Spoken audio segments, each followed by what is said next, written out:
Hello, hello. Welcome to Friday Night Live with That Mill podcast. Something we started 4 years ago during COVID lockdown times. Myself and Mickey were on it at the time. He's not here today. I have got Jay though. Hello, mate. How are you? Not too bad. How are you?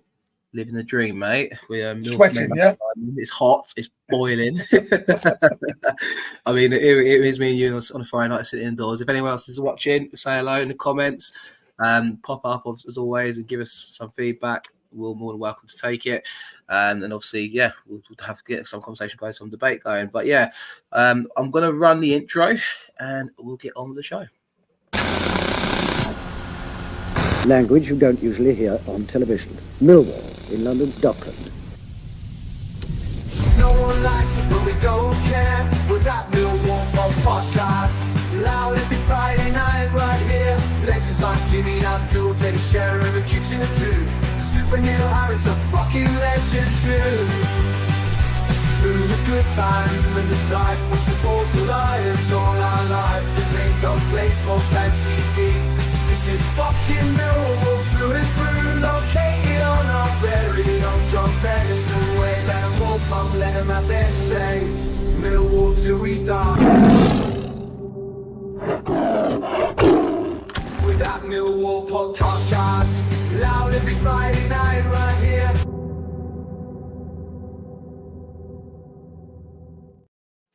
Here we are. Right, so let's say hello to the chat. Even to Carl. Hello, mate. I hope you're well. We'll get on to the rest of that comment shortly because Sean Hutchins returned to the club. Carl is obviously what regular viewer. It's nice to see you, mate. Evening to Biggie. Hello, mate. I hope you're doing well. Lions Raw. Evening. I hope you're well, guys. Hello, Chris. Hi, Dan. Thank you, mate. Back from the Euros in one piece. I think I'm just still recovering, to be honest. Caught some sort of flu out there, I think. But yeah, thanks for that, mate. Hello, Stu. Hope you're doing well, mate, from LA. And hello to Pete from Costa del Tutin. Yeah, it's boiling, mate. It is really hot. But we're indoors talking about. I'm full on vest top, mate, and I'm still dripping wet, mate. So yeah, tonight we're going to obviously talk about the arrival or the re-arrival. It depends how you look at it. The club tried to spin it as a new signing of Sean Hutchinson. We'll talk about the friendly game behind closed doors today. Obviously, no one's seen it, but we've seen that Millwall won 2-1 against Reading today. Fleming got a goal, and I believe who was the other one that got the goal, Jay? Mine's gone blank. Romain SA, yeah. Yeah, there you go. And also we'll talk a few other bits and bobs, of course. Maybe links and transfer links as such, and also talk about the club going to Mercia next week, which I can't wait for. But yeah, get your hellos in the chat, guys. Good to see you all. Hello to Gary. Hope you're doing well. Hello, Steve. Hope you're good. Hello, KMH. Hello, Ugo Scan. I've probably butchered that, but hello, mate. And listener, by the looks of it, welcome. Yeah, new listener. I hope you're doing well. But yeah, I mean, Jay, we'll go straight into it, mate. Sean Hutchinson, the fourth arrival of the summer, as they coined it. Is he the fourth arrival? Are we treating that as the fourth arrival? I mean, personally, I hope not. I hope that's not one of the alleged 6 or 7 that Harris has spoke about that he wants through the door. I do think it was, it is a position in need. We are a bit light there. He doesn't obviously like Harding, and we had a bit of disservice. It was a bit of disservice to him at the end of the season. The way he left, the way he did, it was, Biakowski come out and, he got his round of applause, and Hutchinson was kind of left in the wind. But I mean, we'll touch on Harris's comments and stuff in a minute on how it come about getting him back. But look, overall, I'm pretty happy. I don't think he'll start many games, but his leadership in the dressing room is definitely key. I agree. I think the door was left open for him, wasn't it? I think it was kind of made clear towards the end of last season. I think Harris said in one of them written interviews on the South London press site, I'm pretty sure, that the door's left open for him and it might not be the end of him. And I know the club kind of done a farewell post. I guess maybe if you're looking at it, maybe Hutchinson thought, can I get a move elsewhere and, maybe join up somewhere else, I guess, Jay, it feels like. But he's chosen to come back. From a club point of view, we've got our club captain back. He's come back in and straight away took the armband back, as you'd expect. I mean, it wasn't handed to anyone else publicly anyway. And we've got a leader there that's, been around the block, knows what it's like to play at Millwall and a solid backup to Tanganga and Cooper, I suppose. Yeah, I mean, he's been Harris's right-hand man since, Harris's first time in charge. Key part of that dressing room, key part of the club. And he's been, he's been one of the best defenders we've had for a very long time, Sean Hutchinson. I know this season just gone, injuries plagued him a little bit. and the emergence of Tanganga, kept him out. But I was pleased to hear him in his comments say that, look, he loves the club. He wanted to be here. He understands that he's not the first choice, but he's going to get himself fit and he's going to be pushing these guys. And that's a great mentality to have. That's a great person to have in the locker room. And his leadership is going to be real key for that. But I'm looking forward to having him back. He deserves the send-off at the end of this deal. If it is just a 1 year and he doesn't earn another one, he deserves a proper send-off. No, I totally agree. I think, like you said, obviously, it was a shame he didn't get that kind of send-off. Everyone's wondering why that's happened. Or I guess they were talking about a new deal, you can only imagine. But, I mean, is it safe to assume he'd probably be on reduced terms? Because, you got to think he's probably been a key figure, probably one of the higher earners, at least in the defence area. I'm sure the club wouldn't bring him back for the same money, mate. I mean, that's my guess, but I put it to the comments in the chat as well. But I don't think it would have been the same terms, Joe. I wouldn't have thought so. He's probably getting... He was viewed as the starter at the beginning of last season, probably with the contract that he signed previously as well. He's always been the starter there alongside Cooper. So, I think this would have been on a pay-as-you-play type deal, come in and, just be more of a leader than a player. The club, Harris did say that, the club have to give out a released and retained list. Hutchinson knew that. They kept in good contact with Hutchinson, the club. Harris and Hutch, there was constant dialogue, it was positive. So this suited all parties to bring him back. I think it suiting all parties, probably 80% of it suiting all parties meant that the wages were good for the club more than Hutchinson. He probably could have got a better deal elsewhere if he dropped down a league or two. But, for familiarity, he wants to stay here. Harris does need him as that locker room leader. And, it does sound like it suited all parties. No, I totally agree. And he's also, as Pete's commented here, which made me chuckle, Hutch will also be the translator for Langstaff. So there's their from right? No, I mean, we'll get some more comments up anyway. I've started a few, so bear me 1 second. Obviously, Cole mentions Hutch back at our club. We've also got a comment here from, bear me 1 second. I'm not the expert at this one quite clearly.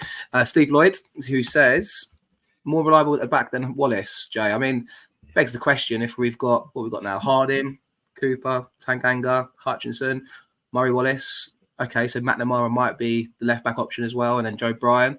Does Wallace still have a future at the club? Is he still going to be? I mean, he's a good squad player to have, I feel like, but I feel like we've not seen any good from Wallace really, from that high standard he set when he won Player of the Season a few years ago. No, I mean, he's the fittest man at the club, even at his age now. He wins the the start of pre-season. He wins that relay race that they do every year. He's super fit, but he just hasn't got football legs anymore. He could be fit as he likes, but in terms of turning on the ball and things like that, he gets cooked far too often.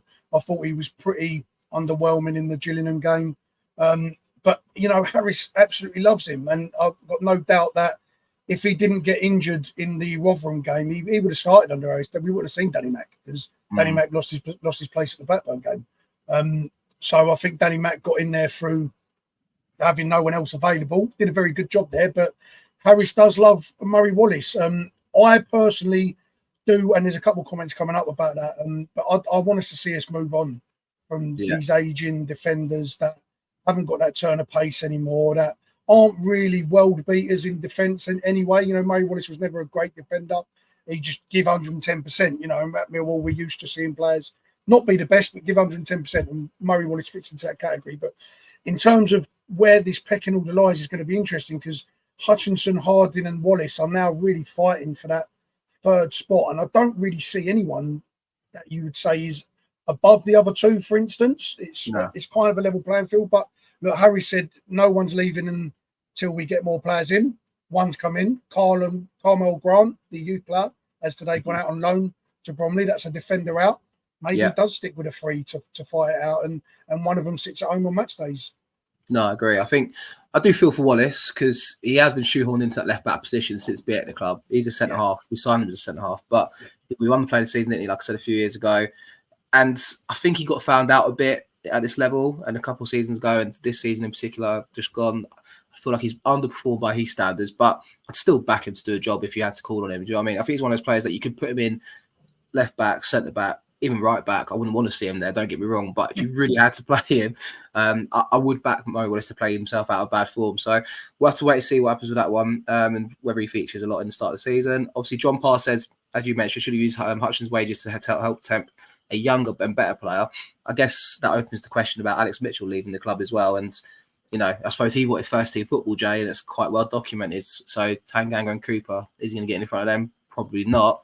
But would there be an argument to maybe keep Mitchell around the fold for the season, or at least the first half of the season, as opposed to signing Hutch back? I would have. Definitely, I would have. And I would have still re-signed Hutch to give him the send-off he deserves, and probably moved someone like Harding on in that replacement. I'd feel a lot better with Alex Mitchell as the bona fide number 3 to Cooper and Tanganga, with Hutchinson and Wallace pushing for that 4th spot. You know, that I would have been a lot more comfortable with that. But look, financial fair play is massive in football now. You know, he's a homegrown talent as well. We're looking to move these players on. We've got a great sell-on fee for him. Harrison and Gallen have obviously got a plan. They're executing that plan flawlessly at the moment. So, you know, until they give me something to not trust, I've got to trust their decisions. And I think that a lot of people outside of Calmont Road rated Alex Mitchell a lot higher than the people inside Calmont Road. That's the be-all or end-all. But look, it's been done now. Alex Mitchell isn't a Millwall player anymore. But it does, you are right, it does beg the question that if we're going to focus on the youth, Alex Mitchell would have been perfect to learn from someone like Sean Hutchinson. Yeah, I think in Mitchell's case for me, League Two he'd done it, League One he'd done it. I think even he was at Bromley in the conference before that, you know. So he's had that progression, conference, League One, League Two, League One.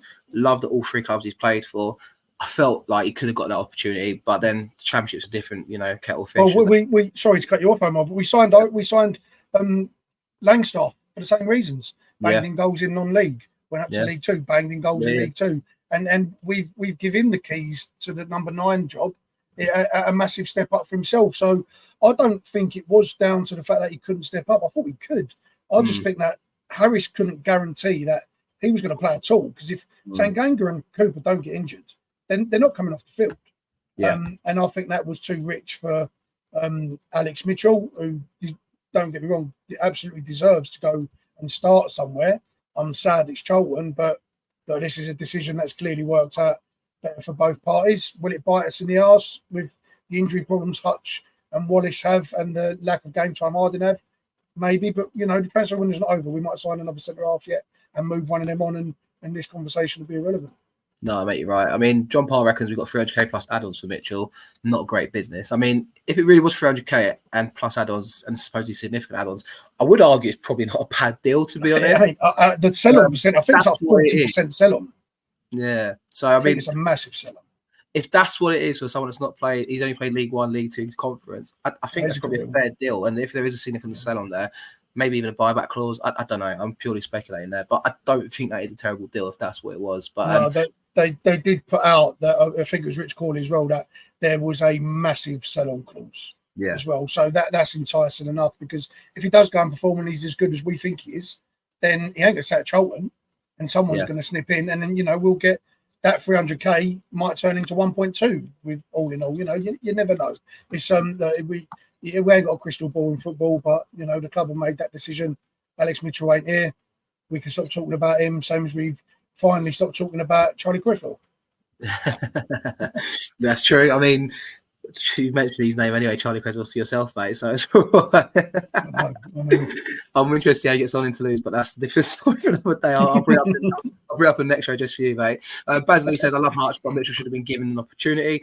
I think with Hutch, to kind of round up on that one, I suppose, is I feel like it's obviously to be a backup, and, you know, you sign a player to play for the club, but you look at Alex Pearce when Harris was here, that kind of figure. I mean, 2 very different characters, I feel like, because Pearcey was the loud and vocal one, and Hutch is, I mean, supposedly found the voice, and, you know, is the captain amongst the team. But, you know, I think it's obviously he's more there for his experience and his know-how and how to succeed at his club, isn't he, mate? Oh, 100%. I think it's a no-brainer. You've got people like Saville, who Harris leans on quite a lot, you know, very aggressive type of player, and Sean Hutchinson is that calmness. You know, he's going to bring it down a notch. He's going to keep everyone calm. He's experienced, And he's been the captain at this club for a very long time. He's been here for 8 years, made a ridiculous amount of appearances. I think he's made over, well, where is it? I've got it here. You know, he's made over 260 appearances nearly. You know, and he deserves bringing back to be sent off. You know, we're a proud club, Millwall, and we treat our own with respect. We've always done that. We've always looked after players that have give everything for this shirt, and not many in the last 10, 20 years have given the shirt more so than Sean Hutchinson has. You know, he deserves it. We've had to move other players on. They give their intent that they wanted to be elsewhere, and Hutch gave his intent that he wanted to be here. That's what we cry out for as fans. If you don't want to be here, we don't want you. Hutchinson wanted to be here. The club wanted him. It worked out for everyone. It's obviously not big wages, so I don't know why we're grumbling. I do think we should move on, and we should have, but he deserves a send-off, and we can't begrudge a good deal if it suits all parties. No, I totally agree with you. I think, we'll close off on Hutch anyway, because we also had a game today, which, like I mentioned at the start, we couldn't attend but Mill defeated Reading 2-1 at their training ground in Beerwood Park. That was a training ground that Wickham were going to buy, weren't they, at one point? I'm pretty sure. With that whole it was, and it went through, and then it didn't, and got mad. This happened. Obviously not at the game, but what we know is Mill won 2-1 today. Roman Esse and Cian Fleming found the back of the net. We had 2 11s, as tends to be the case in the early games of pre-season. Looks like the start 11 for 60 minutes was Jensen, Leonard, Harding, Wallace, Adam Malachi, Amarku, Massey, Honeyman, Esse, Langstaff and Bradshaw. And then second half, after 60 minutes, we made a change and had Jensen again in goal. So you've got 90 minutes in the bank by the looks of it. McNamara, Tanganga, Cooper, Bryan, Watmore, Saville, Denor, Smith, Fleming and Nisbet. Quite strong end to the game, I feel like, with that 11. But obviously hard to read into it, Jay. But another win. You know, it's pre-season. It's all about fitness. You know, we go obviously to the Pinata Arena, which I think's a brilliant name for an arena. Right, yeah. Pinata Arena next week. But look, Esse's amongst the goals. Fleming scored a goal. And we do know Aziz played today as well, who's the link from Reading, the winger that we're supposedly after. Thoughts? What do you reckon, mate? Yeah, pleased. Look, again, it's key players getting key minutes. Esse's started the pre-season, I think, really strong. I think he was a different level at Gillingham. Or while we didn't play great at Gillingham, there was times where he got the ball down. He's putting the ball through straight away, and he's trying to link the play, and others just aren't up to his speed mentally. And today he gets on the score sheet again. I think Esse's really making a case to be that starter on that right-hand side, cutting in the midfield. And, you know, Fleming getting on the score sheet. You know, there's been a lot of speculation around him. Nisbet again playing, Langstaff and Tango getting well-needed minutes going out to Spain, where it's really hot at the moment. I think, they reported it's like 42 degrees out there. So, you know, take your sunscreen with you, Homer. It's very, very hot. But, yeah, look, Jensen as well getting back-to-back, you know, 90 minutes, getting 90 minutes today and a good half last week. So, yeah, all in all, very good. But, yeah, as you said, the big news out of that is Aziz played. And I did see a report from some Reading associates who were either there through work or whatever that said Aziz really did put on a show and played very, very well for Reading. The first team we put out in the first half isn't the greatest. Looking at the defence, Wallace, Harding, Malachi, you know, pretty slow, I would say, in experience with Malachi. So I'm not surprised Aziz played very well. But a lot of the Reading fans are thinking that he put himself on a bit of an audition today in front of the Millwall boss, or what could be his new boss. So yeah, interesting. That's it. I mean, I think, you know, you never know. To get a link, obviously, we know with the club, they keep everything quite stum.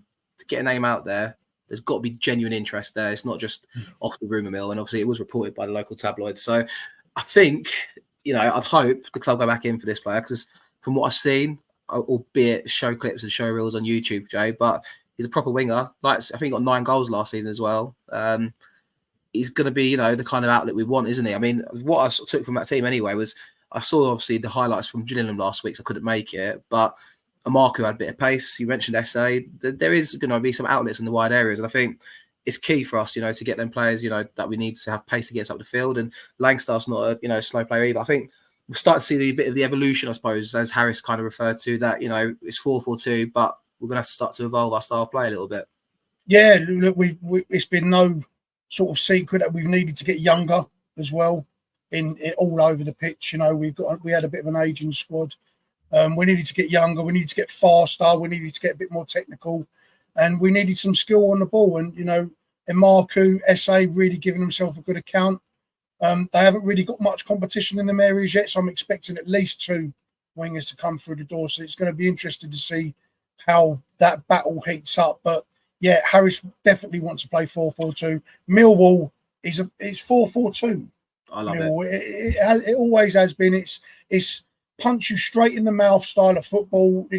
We're going back to basics, and he wants wingers and needs wingers as he has done when he's been successful in a 4-4-2 that are quick, that get down the wing, that beat their man and put the ball in the box. And we've got Langstaff, who's very quick, a very, very good finisher.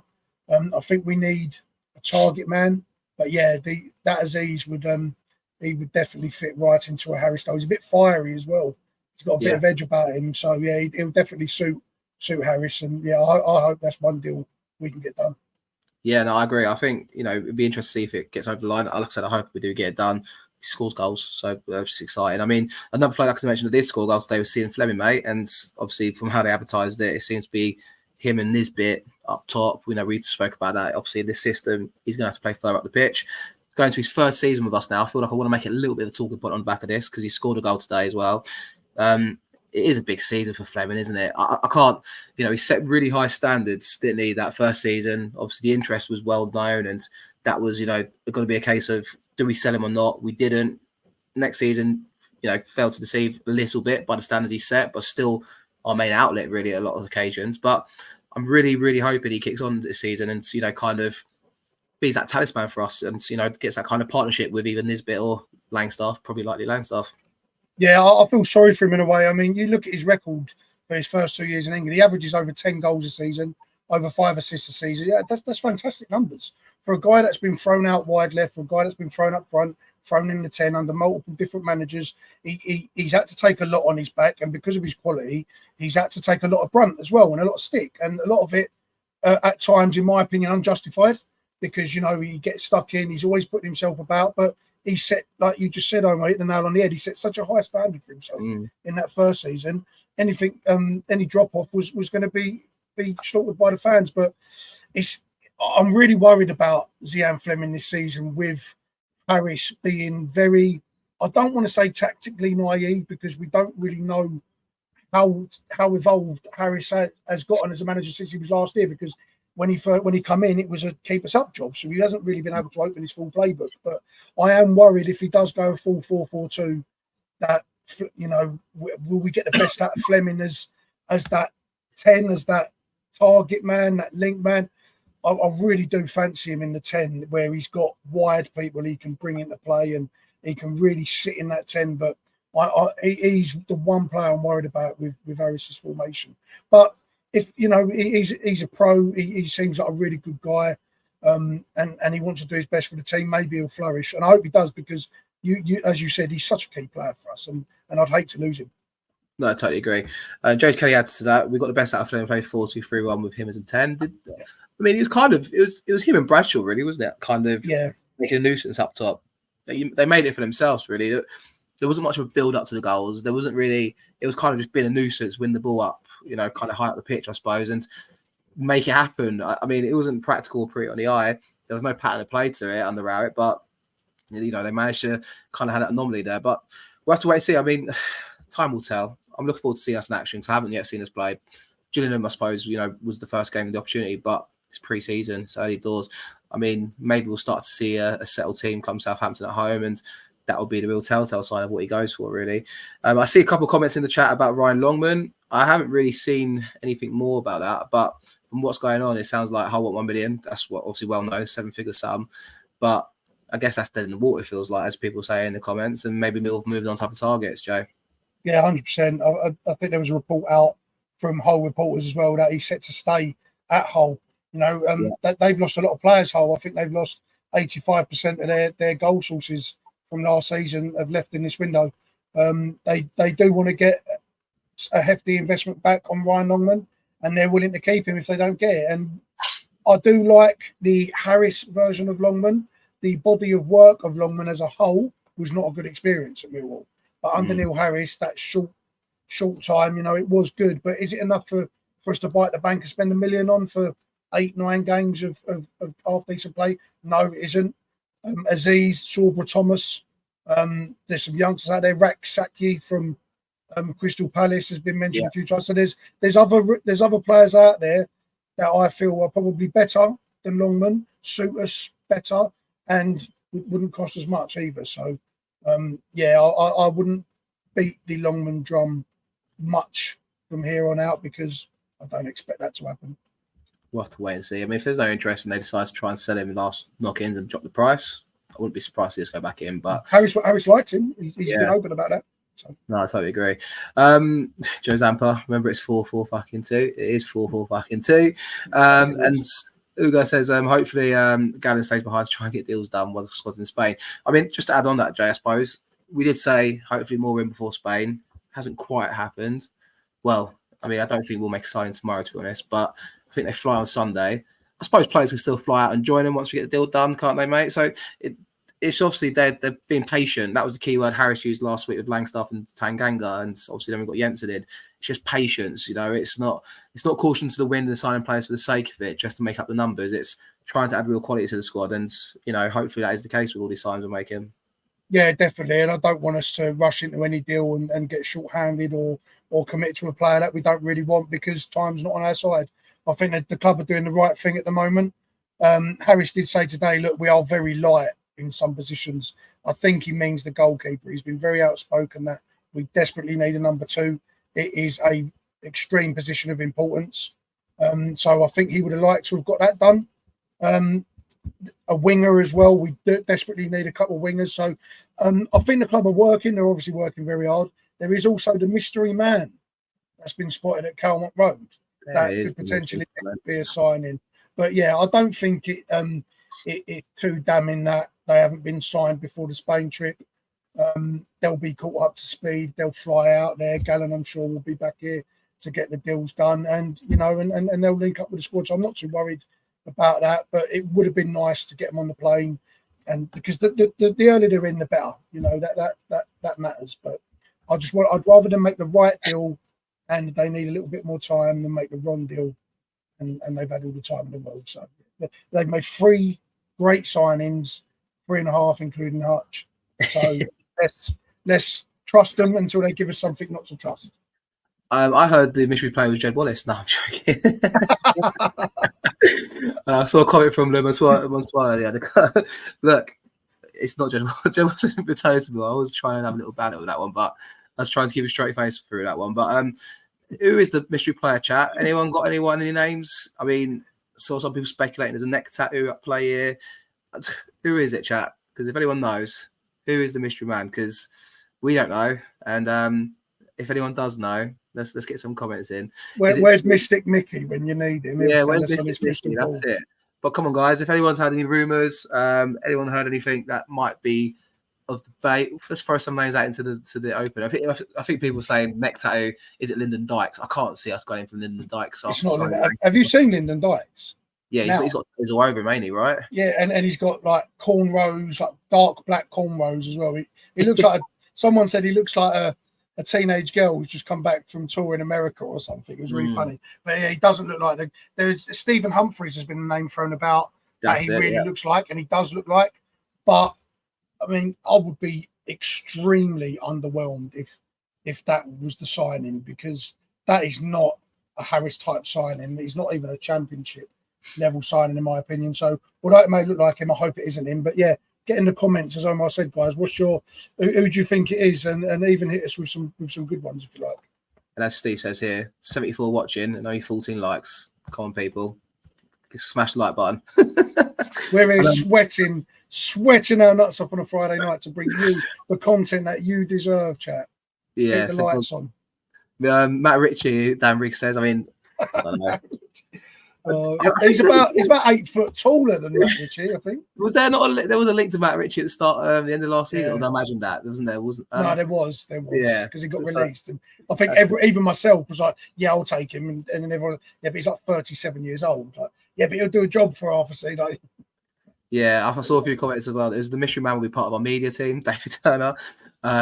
It was just the plumber doing the drains, having a kick about. Yeah, well, and I'm with you, Pete. If you're going to take a sneaky picture, seeing as you're outside, zoom in, get a proper good picture. Do you know what? And that is the thing, Omar, right? Because that in today's world, it's 2024, and the technology we have, it's like you see alien sightings or UFO sightings. They're all filmed on a 1985 Kodak.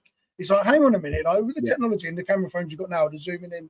Come on, you were standing there and you couldn't get a better picture than that, but it gives us good content because we can speculate. So that's it. We'll speculate and see what we find. I saw you started a comment here for the Ipswich goalkeeper. Do you want to go on to that topic then, mate? So Ipswich goalkeeper. He was signed. Burnley signed him. So that is dead and out of the water. So I just wanted to nip that in the bud, Ugo. And if you tell us how we pronounce your name, just so that I don't butcher it. Is it Ugur or Ugar? I don't want to, offend you or anything. So if you can type how it's meant to sound, that would be great. If that's easy, my name's easy to do. It's just a letter. But yeah, if you can, and we don't want to butcher your name. So yeah, but I appreciate the comment.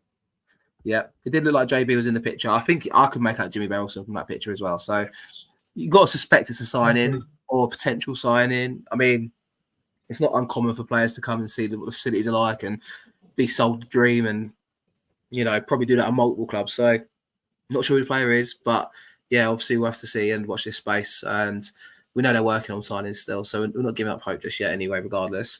Baz Lee's thrown a name into the hat. Wouldn't have minded Armstrong from QPR boys. Yeah, he's a good little player, to be fair. He just signed for Bristol. Was it Bristol City he just signed for today? I think he's 21 years old. Yeah, he's a bit of a unit as well. If that's the one, Baz, that's the young black fella, isn't it? 21 years old. I think he just signed. Signed for Bristol City today, I believe. So that's another one that would have been nice. But no, I agree. That would have been a great signing. On the topic of goalkeepers, then I think we had that trialist, but obviously Jensen got 90 minutes today. Probably safe to assume didn't fancy that trialist in the end. I didn't even know who the trialist was on Saturday, but I saw he played second half. Jade, did you know the name at all or anything? Or it was a the name has gone from me now, but he was at Sheffield Wednesday and Asia. Was it Jordan? This guy, was it this one here? Yes, Jordan Amissa. Yeah, that's it. And he was at Sheffield United. The club didn't release it. I think Harry slipped up though, and mentioned it. They don't like to. There's a bit of an old folklore. They don't release the names of trialists, but he was one of them. And there was a guy, the Barnsley, that was on loan for Barnsley, I believe, that played against Bromley. So there's a few about. It's definitely a major position of need right now. You have to have a number two.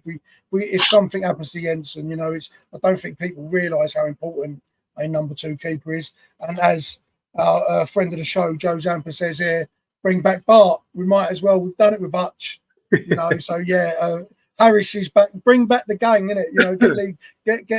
Get Matt Smith back as the target man and Jed Wallace from West Brom, and we'll have the gang back. But yeah, it will get to a point where you might have to pick the phone up to Bart, Joe, to be honest, because number two is very important, and that has to really get done this week.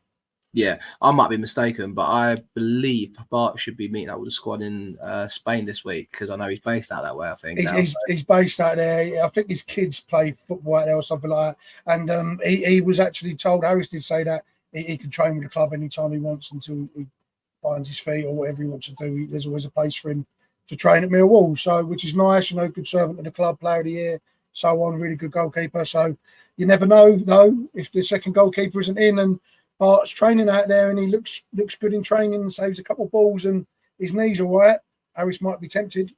Yeah, I mean, these strange things happen, mate, I suppose, as they say, right? But I think about 38. Yeah, I think he probably should move on from the Bart situation. I mean, he done a job, didn't he, his first half of last season when he came in with the injuries and stuff to Sarkic, but I don't know. I can't see it. There's a couple of comments in here. I can't take one seriously, but Simon B, bring back Brian Horn. I mean, have you seen Brian Horn on a match day in the lounge? I don't know. He can't get out of the lounge at half time, let alone. Too busy having a pint, probably. But yeah, also another name that I've seen linked here, Ryan Kelly from Shamrock Rovers. Us and Torino interested. I can't even pretend I know who Ryan Kelly is. I'm totally honest, Jay. Anyone? No, I don't. I know the only other name I know is Matt Ryan, the Yeah. Australian goalkeeper, the ex-Brighton goalkeeper. I see that we've been linked with him as well. I don't think he will come to the club to be a backup to Jensen. I don't think that deal will get done. I think he's a number one keeper and will be a good signing for most in this division. But look, we've got to be shrewd with it. We need someone. We can't just sign anyone as a backup, because if something happens, that's to Jensen. That's practically your season. You know, a good backup could essentially keep your season alive or kill it. So they've got to get it right. And I'm glad that they are taking their time. The Sarkic, you know, God rest him, as sad as that was, did obviously throw the transfer plans into the mix-up, sadly. And, you know, this is the position that we're in. The club have obviously had to rewrite things, and they're working hard to get it done. But I expect it will get done this week, because it has to. Fingers bloody crossed. I just saw a comment on there, because obviously talking about a couple of games for the 21s. Cray Wanderers versus Millwall, and I think on Tuesday at Brighton, their new ground, Flamingo Park. But I did also know Willstone tomorrow, which I'm contemplating going to, because I've got a free Saturday. It's Willstone versus Millwall 21s tomorrow. So if anyone's going to go to that game, I might drive round to Willstone, see the Willstone Raider, and meet him in person. Got no fans. See if you can see him. But also on that leads us on nicely to the fact that there's a few youngsters, Omar, who signed some professional contracts. Indeed. I saw Tom Leahy got a new deal, right? Tom Leahy did, a few others, and a couple of the under-18s, namely Alfie Massey as well, who I really, really, really like at the moment. I mean, at Gillingham, I thought he was fantastic. I know it's only pre-season, it's all about getting fitness, but the way he just wants to receive the ball all the time, he wants to get on the ball. He always makes good. You see 18-year-old midfielders that haven't played a lot of football in the first team, and that they're itching to make an impression, and they make wayward passes, or they go for the Hollywood balls. Massey was just all business, getting the ball down, take the easy pass if you can't get the hard one off. Really, really good little player, and set up the goal for Marku with a lovely little through ball, lovely weighted pass against Charlton as well. So I'm expecting real big things from Massey, and if we don't sign another centre midfielder and he doesn't go out on loan, I'd love to see him in and around the first team. I really would. No, I totally agree. I think I saw the clip from the goal against Charlton, and obviously just to get that one in there, we beat Charlton again 2-0. So there you go, have that one, Charlton. easiest fans to rile up, as you know quite well, Jay. But I mean, obviously, I like the look of Tom Leahy. I think obviously fans have been calling for him to get an opportunity. I believe he scored quite a few goals last season for the 21s, so I didn't imagine that one. He did. So you know, I think. Look, opportunities got to be given to these young players, otherwise they move on, and Alex Mitchell. So we'll see. I mean, the Daily Mills agreed with you there, Jay. He's looked good in pre-season, he reckons, Massey. Joe's agreed as well. Shamar Lawson also one to watch. Was Shamar Lawson the one that went to Maidstone, or I imagine that one? He's a midfielder. I've seen him play before. I think you're right. He got a new deal as well. And he does look very good. He reminds me, Massey reminds me a bit like a Casper Denore, who wants to get on the ball, and Shamar Lawson reminds me a bit like a Billy Mitchell. You know, who really, really good off the ball, loves to run around. That could be the replacement. The youth is going to be really important this season. I think we can see that now with SA and Marku playing a lot. There's a lot of, you see the media and the club putting out a lot of pictures of SA. Or, you know, when they announce the squad, like SA is the picture man, or when full-time at Calmont Road and there's a picture of Marku. They're really trying to force the youth through, and Gallen, with his experience and his reputation from working with the youth, I think it's a no-brainer and not a surprise that these youth players have been rewarded. They've got their contracts, because we do have to start bringing them through. And if SA and Marku do make a run this season, that will open it up to the likes of Alfie Massey, Shamar Lawson, Coley, and players. I had to go, do you know what? If I do stay here, I can progress. I can get games. So, I think we're doing the right thing, because we've got some serious talent in our youth. And we need to stop letting City and others come in and pay us a few quid to take them away, and then they sell them to Southampton for 20 million quid. We want to be the ones getting that 20 million quid. So 100%. They need to benefit us, and it's a good thing. It's a really good thing. We also need Stevenson and Hayward to sign also, Simon B said, and the Daily Mills thing. Stevenson was the captain, wasn't he, I think, of the under-18s, I believe. So, I mean, you know, I always bang the drum about youngsters. I've always also thought if you're good enough to play, or you're old enough. Do you know what I mean, Jay? So like Yeah. we've seen it before. Players come in and like we're seeing, and it's up to the club to offer them opportunities, really. I think, and I feel like that's the direction we'll go in. Obviously, like you said, SA as well featuring and stuff, and I think that's a bit of a tactical play with SA because he's played in the England setup. He's probably the biggest known name amongst our young players, so they're just trying to keep that kind of going, ain't they? Taking it over. And I also saw the link to PSV for Idemo Maku the other day, which was out of nowhere. Probably might not have legs to it. It could be agent talk. Who actually knows? But you know, Marku, I think I know it's been spoken about, but he looked really sharp against Gillingham, I thought, the other day. And, you know, these players are, you know, keen to really, they're hungry to succeed, I feel like, especially in the Marku and SA's case. Oh, they can be really frightening players on their day, you know, and it's a real good balance to have. I think SA is a bit like a poor man's Saka. You know, he's very similar to Saka. You know, he's not the quickest player in the world, but he's good on that right wing. Probably is in a 4-3-3 where he's a bit higher up because he's technically very, very good, can beat a man, cut inside, and he's got that brilliance where he can get you a goal outside the box or he can find that killer pass. And then on the opposite side, Marku's the complete opposite. He will drive at you. He'll commit players. And what you'll find with that is that having two players like that on the wing, a lot of teams do have this variant of one and the other, because then if SA is getting bottled up by a right back, for instance, or something, you just swap them over because you're swapping the talent. You ain't got two of the exact same winger that it doesn't matter who they're up against. We've actually got options, swap them over. SA can fill in the 10 as well. So it's exciting times for the youth, exciting times for us fans, because we want to see some electricity. We want to see some flair. We want to see some pace and some excitement, and we've been really let down on that left-hand side for wingers for a number of years now. We've had some good right wingers, you know, Jed Wallace and things like that, and SA looks like he could fit that mould, but the left-hand side really does need attention, and hopefully we do that. But no, it's great, mate, for these youth players to come on and show the other youth players that start there all, because you'll get your chance. Yeah, Steve Lloyd just adds to that conversation from there, and he says all the senior players rave about both of them. I know that's also been said a lot, and I suppose in training is one thing, doing it in a match is another, but they need the opportunity to see if they can do it on a match day. And I think we will see both of them feature this season quite heavily. I mean, it just takes me back to Middlesbrough away first game of last season. I drove up there, Jay, and you know, Marku comes on. I praised Rat at the time. There we go. I said Gary Rat's name. Hopefully, the last time I say it this season, but he brought yeah. But you know, Gary Rat brought Marku on. He teed up SA, done the business. Do you know what I mean? Like, these players are going to be, you know, when you're young, they make mistakes, but I think you always forgive your own if, you know, they're delivering on some and, you know, messing up on other opportunities. But, you know, it's the championship, though. And I think you've always got to caveat it by saying that. I know Harris used to say it in the past.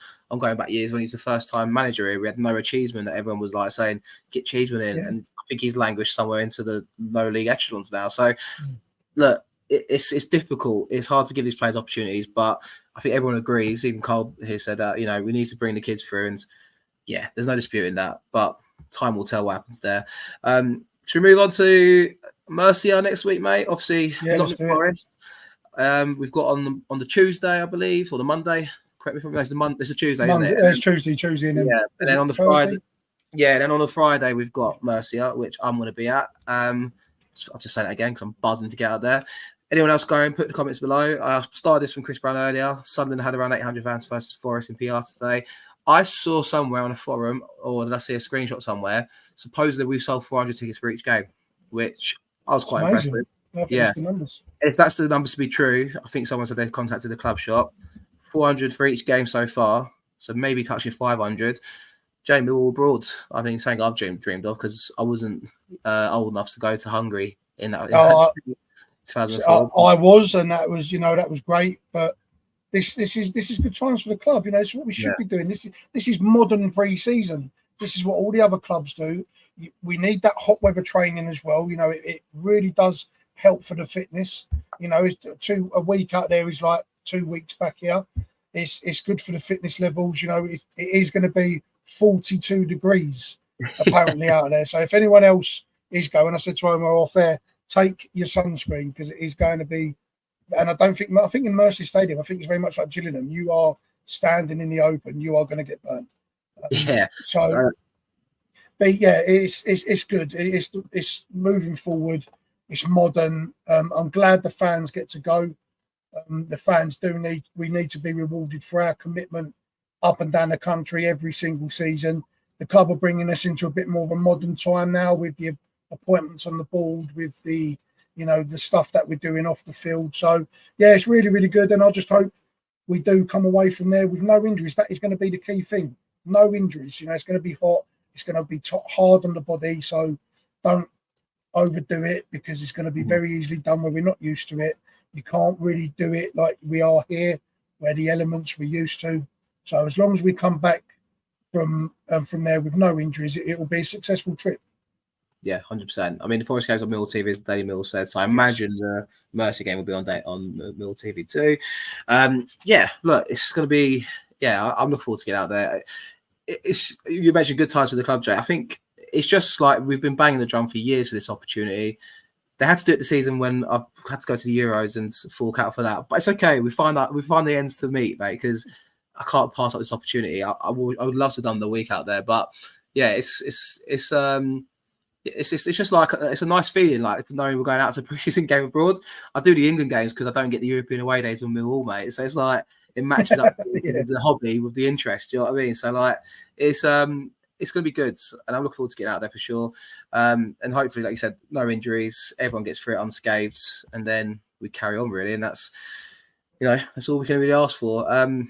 Yeah, it's good for the players as well, because they, that gives them a little lift. We're going on Spain. We're going to Spain. They're humans. They're just like us. We're going to Spain for pre-season. This is going to be good. Builds morale. They'll be in nice weather, so everyone will be a little bit happier rather than going down to, who is it normally? It'd be Welling, next week normally. So it gives everyone a bit of a morale. The fans are happier. The players get some hot weather work in there.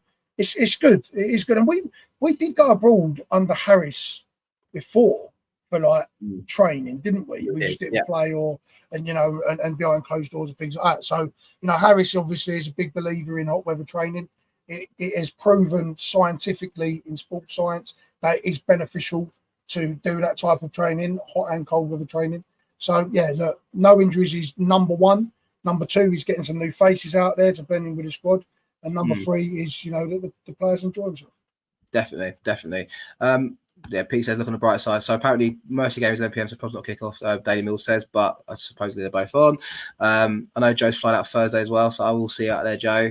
We'll have to get a bevy in the sun. I think I was hoping it'd be like 11 o'clock kick-off in Mercia, Jay, with the sun beaming down on you. It's going to be treacherous conditions, mate. It's good. And I hope that the club understand and appreciate that, because there's going to be some sunstroke sickies coming the following Monday, I'll tell you, because it was bad enough a couple of years ago when we played Gillingham. I got really bad sunstroke at Gillingham.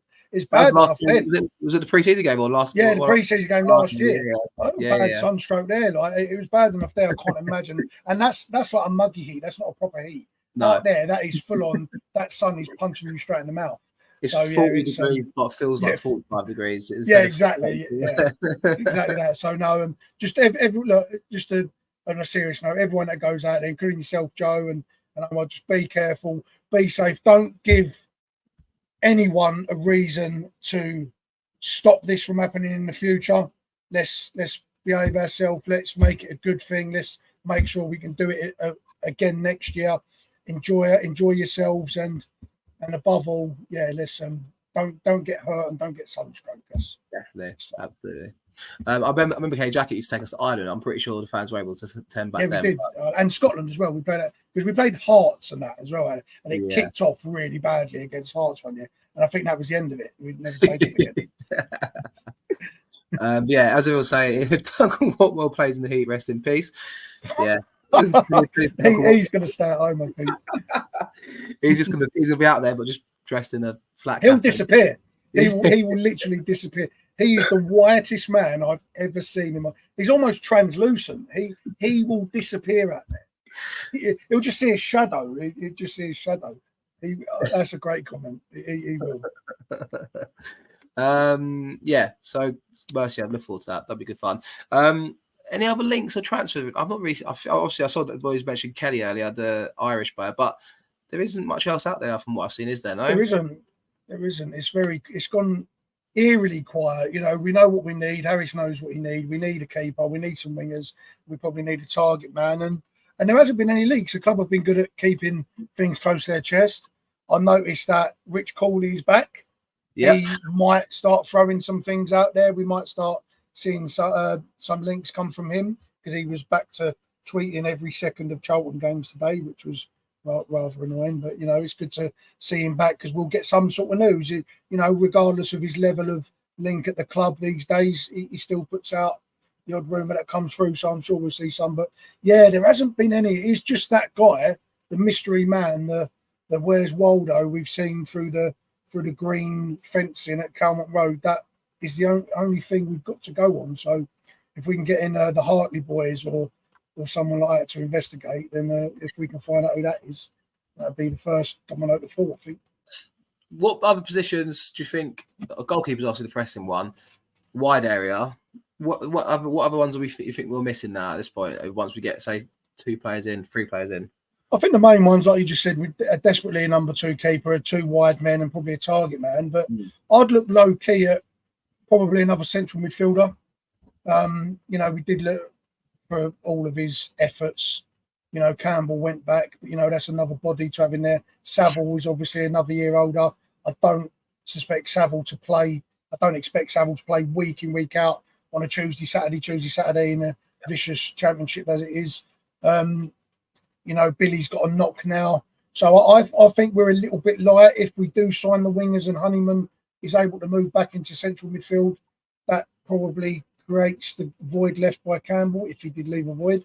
But I do think low-key central midfield could pose a little bit of an issue down the line with Honeyman's injury history, with Saville getting on, with Billy taking a knock now. There's only really, and Casper Denore as well suffering injury. We need to get probably a bit younger and a bit more creative there. So low-key that, and maybe someone of the left-footed variety at the left-back position if Malachi doesn't take that reign on and he goes back out on loan like he did at Sutton. Maybe someone to fill in there, perhaps. We don't know Wallace's status, or if Joe Bryan's going to be able to play more than 3 games in 20. So that could low-key be a position in need. So I would say a left-sided left-back / centre-back, a bit younger, and a centre-mid. No, I agree with you. I think for me, that's target man and a goalkeeper and a wide area. I'd be quite happy with that, to be honest. I do agree about Honeyman. It seems like he is playing central midfield in the couple of games he's played so far this pre-season. I love George Honeyman. I think he's been unlucky. You know, he's got to shoehorn that into the wide areas. He does a job, but I think, you know, he is just a player you want in your side, I think, most weeks, especially at the Championship. Him and Saville are like, you know, they're battlers in this division, and they know their way around the block, don't they? Oh, in Neil Harris football, that is 4-4-2 central midfielders. Having guys that give 110%, that will put their body on the line is key to that, because in a 4-4-2, as central midfielders, you're exposed. You're exposed to the attack because you are leaving 2 men up front. You are a rigid 4-4 without the 2 defending, so the press does come onto you. You have to stop the press going onto your back 4, because then you're not playing a back 5, which negates that. If you're playing 2 holding midfielders, you have to be very much box to box in a 4-4-2. You need sort of that Vieira Petit partnership. One goes, one stay. You need to be fit. So I do worry about the fitness levels, the injury history with the midfielders that we have. But if Harris does want to play in a 4-4-2, we do need to get a bit younger, a bit more injury-free in that area. So that's why I think it's a low-key position to need. But Honeyman as a central midfielder is perfect for what Harris wants to do and for how we view him, because he is a centre midfielder. He likes to get the ball down. He's a battler. He's like a little honey badger. Yeah. He's aggressive, and he can pick the pass out as well, you know, and he gets himself in good position. So I love the fact that if we do sign wingers, he will move back there. But you also got to love the fact that he can go out wide. He can do a job. He can play in the 10. He can support the striker. He can play holding. He's a great asset to have. And with a club like ours who haven't got the finances, and we have to look for bargains and things like that, players with versatility who can play multiple positions are, you know, they're like gold dust for us. So yeah, pleased. Absolutely. On the back of that, obviously, Tony says the same things. He said to me, we have to play him there. Jonathan says, I can see Harris using different players for home and away games. Wouldn't surprise me. you know, it's going to be set up to, you know, play on the counter-attack potentially in away games perhaps, and home games maybe having more stronghold in the game and trying to take the game to opposition, I suppose, Jay. Yeah, Casper Denora is going to play at home and Billy Mitchell's going to play away. That's how it's going to work, I think. And away from home, we know what Harris likes to do. It's stick 10 men behind the ball, come and beat us. If you can beat us, you can have these points. You know, we'll make it hard for you. That's what we saw at Southampton. That's what we saw at Leeds. You know, and it works sometimes it doesn't. But at home, I think Harris does want to get after teams. I think we was a lot more attacking at home because Harris understands at home with the crowd, you need the crowd on board. He just gets it playing at home. You know, if you could have a manager for at home games only and then pick a manager for away games, I think we spoke about towards the end of last season, you know, Harris would be perfect. And then I think we said some wild names for away games. But yeah, I think he will use that. I think that's a good comment there, Jonathan, because we need to set up different. We're not going to be world beaters. We're not going to have the best squads. And, you know, some of these pitches that you go to, like Middlesbrough, you know, they're big pitches, they're wide pitches. And Harris' team has to be very, very fit because it does a lot of off-the-ball work. So, yeah, I suspect he will use a variation of formations and personnel in away games as to what he does at home, definitely. Yep, totally agree. Carl Bracey says strike wide man keeper, like I said. And then we'll go to Dan Riggs here. Did you get a kit, Joe? Did I imagine this? You did? No, I did, and I'm glad Dan's mentioned that. I've actually got a message from Dan to check the punches as well. But what are they doing? Because I ordered. Now I'm not no Slim Jim. Yeah, I'm normally wear XL to 2XL. If it's slim fit, I wear 2XL, and normally it's all right. You know, I'll get away with it. I ordered a 2XL, and I'm telling you now, I could have ordered a 5XL and it would have fit me. It was horrific. The sizing is disgusting. The quality of the shirt, everything's flat. It just seems like it was put in a press, and that's it. It's very, very thin. The button is a push button on the collar that is definitely going to fall off. It's on a very fine thread, couple of washes or a little tug. That's coming off. It's just really poor quality. And I'll put a tweet out about Area, because it's Area who make the kits. Yeah. Fanatics have got issues with the delivery. We know that. That's always been a problem. But it's Area who make the kits. And I put a tweet out and I actually got responses from Middlesbrough, Sheffield United fans, a lot of fans saying the exact same things, that when it was Hummel, we didn't have these problems. Might have been a little sizing issue, you know, because it's sportswear. Sportswear typically comes up a bit smaller. You need to sort of go a size up, but nothing out of the ordinary quality-wise. But yeah, Area, the quality of the kits are, and for how they look and the release, I think that's a really nice kit. Probably one of the best we've had in a long time. Good retro choice to throw back to. And yeah, and the quality is absolutely ruined. It's poor, very poor. Don't normally buy the kits, if I'm totally honest. That's just not me. I used to as a kid. Yeah, I bought it for retro purposes because it's nice retro, kit. You know, I want it. Yeah. But I bought the Giorgio one, so I bought the retro Giorgio, the white Giorgio that they got in there. Because I love that Giorgio kit. I love that with the badge in the middle. I thought it was brilliant. And that come up fine, you know, size, the quality, brilliant. Well, very well made, really good. And that come first, so I thought, I'm really looking forward to this. And then that one come and I literally, as I felt it, I thought, this is shit. Yeah. It was like paper. It was like that cheap toilet roll paper you get in supermarkets. It just shit, like tracing paper. So very, very disappointed. I've actually sent some emails off. And I've actually had some dialogue expressing my disappointment because they made a big thing about getting these kits out for kids to go on holidays, and I've seen nothing but bad reviews. The odd people who have got a good one, fair play to you, but yeah, I'm a man of quality. If I'm paying £50 for a fucking shirt, I want it to be good. It's always a tricky one with kits, I think, because Millwall aren't a club that notoriously sell a lot of kits. So if you're a kit manufacturer, you're probably going, we'll give them some, not really much attention to it, just there you go. And that tends to be what happens, I think. But it's up to the club to try and intervene with that, really, because there is still enough people to buy them, I'd say. But yeah, definitely. Always the old age conundrum, isn't it? I think we're going to start to wrap up in a minute, Jay. Is there any other topics you want to throw into the topic of conversation before we start to choose our exit? The only thing I wanted to talk about is obviously the new Ticketmaster system. If any of you are up to date with that at the moment, you know, the new Ticketmaster system, go on there. You can check your points. I haven't received my season. Have you received your season ticket? I haven't received my season ticket yet. No, I'm actually, it's getting on. I normally have it by now, at least probably a week, 2 weeks ago. So if anyone in the chat, if you're a season ticket holder like Omar and myself, let us know if you've received yours yet, or if you've had to have any dialogue with the club, because I actually think this is going to be a major issue this season. Ticketmaster, I think it's going to be a real big problem. We don't do well with technology. I remember the Charlton game when in pre-season last year, was it where they did something digitally or whatever, and people were still queuing up outside at half time trying to get in, so because systems went down. So we don't even know, as Daily Millwall says here, are they even sending out cards? They haven't given any dialogue. Yeah, I haven't seen a communication as to otherwise, so I would assume so.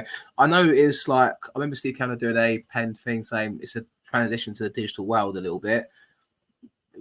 I don't know. Does that mean? I remember when they used to send season tickets out in checkbooks. They used to get every single ticket in a checkbook. They used to rip your ticket off and whatever. Not that I'm that old, but yeah, I still remember them season tickets. And what's wrong with paper? I don't understand it. But it is quite concerning, because if it is, they are moving in this direction. Everything's going digital. If they don't get these season tickets out soon, there's going to be major problems, because people like to start booking their away games because you need to see what points you've got, etc. People use the discounts for the Lions shop and things like that. So, and there's a lot to send out. I think we've got like 10, 11,000 season tickets so far. So they've got to get a move on, because you ain't going to get them now. So you're talking 10 days before the season starts. You're probably looking at getting the season ticket. A bit too close to call for people that might miss it in the post, or it doesn't get delivered or it gets lost. It's a bit too close for my liking. Yeah, Dan Riggs says he's called and they're going to start sending them out delivery of cards. I mean, they were quite late to get onto Ticketmaster, isn't it? It went into July. Yeah. So I suppose there is a natural backlog of then having to use the system, getting used to it. So, we've still got another 3 weeks, 4 weeks, haven't we? So I'm sure it's fine. I'm sure everything's will be fine, Jay. I'm not sweating because of season tickets. I'm sweating because it's fucking hot. But the season ticket scenario has added to that. So Jonathan says most class season tickets are on an app on your phone. That's true. A lot of them are moving that way now. So it's you know what we're like. We would fuck that up. we would mess that up. Like, I'm not going to start going into who work. People that work at football clubs and that, they don't give a fuck half the time. They don't care if the system goes down. Yeah. What are they going to do when they have fucking silly fat me standing there arguing with them? I ain't going to give a fuck what I've got. I ain't getting in them. So I don't like this transition. I think it needs to be trialled in a better way, where a selective few, not everyone at time, because then they can just deal with a selective few, maybe 50 people. Oh, you're trialled for the new cards, digital card, and do it like that, because when they just release something like that, it never works straight away. They get overwhelmed. The systems can't handle it. It's like for any gamers out there, it's like a new update for Call of Duty. When that comes out, you can't get on fucking line. The servers are crashed. It's all shit. There's glitches everywhere, and that's what it be. So I'm a little bit worried about that. But it is as it will be tomorrow, the 20th of July, and no one's got their season tickets yet. There you go. And apparently, obviously, there was an IT outage today. I'm an IT professional, so it was a busy day for me, to say the least. But Millwall were taken out by today's outage. There you go. So I don't know. Probably more of a setback, more issues. But look, we've got time. We're here to talk about football. But obviously, Ticketmaster will be interested. And yeah, what member of NSYNC did he rob that vest from? I found it, mate. I found it. I didn't rob it from NSYNC. It'd probably be NSYNC's one would probably be more fashionable than this one. This is just a standard Nike. I'm fucking hot. Put on one of them ones, but yeah, but Phil's lucky, mate, because I was fully prepared to sit here naked with how hot it is, and my room's in the loft, so I had a loft conversion done. Yeah, so it was designed to all the new insulation that's out there. It's only a year old. It's designed to keep the heat in and keep the heat out. Sorry, keep it cold when it's cold and keep it hot when it's hot. So now I'm up here. It's like a fucking sauna, like I'm sitting in the sauna. Forgive me if start pulling things off and I get all agitated. But yeah, look, I take my hat off. Look what he's suffering through for us, guys. I'm suffering, mate. I'm suffering. I think we'll pick out your misery, mate. But I've faith for being on me tonight, mate. Anyway, for Friday night, and yeah, we're getting closer and closer to the start of the season, so I'm excited to get going, mate. Yeah, and good luck out in Spain. Be careful. Everyone that goes out there, be careful. Take your suntan and enjoy yourself. There you go, and guys. Don't forget to like, share, and subscribe. There you go. Thanks for watching. As I was about to say, but Jace, thankfully said it for me. Like, share, subscribe. Thanks for your comments and interactions as always. Friday nights, sitting indoors, talking about Millwall. What more do you need? But yeah, that's been me. That's been Jay, and we're going to end it here. So thanks for watching, and we'll see you again soon.